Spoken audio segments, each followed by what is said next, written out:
The world will remember this day.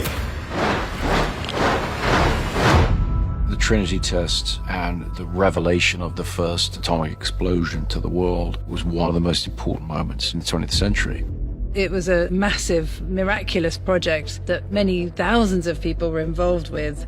It touched government, it touched science, it had huge ramifications for all sorts of ordinary people. The Trinity test and the development and the race and the fact that it was all attempting to save kind of humanity from fascism. World War II would be over. Our boys would come home. This is a matter of life and death. But I can perform this miracle. What was really interesting was going back and trying to understand what these guys were thinking and the terrible decisions that were placed in front of them. I don't know if we can be trusted with such a weapon, but I know the Nazis can't.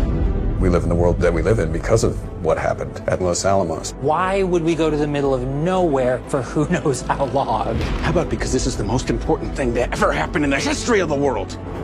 All through humanity, we've been blinded by ambition and pursuit, and then the ramifications is something else. That's happening, isn't it? I think that's why it's so bizarre and amazing that Chris is making this movie now. We're seeing parallels.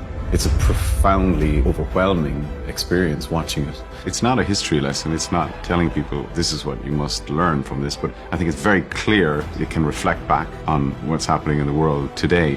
When I asked Chris what was interesting about why he wanted to make it, he said, I always found that very interesting that when they were doing the Trinity test, they were asked, what are the chances of this going wrong and it blowing up the entire world? Chances are near zero.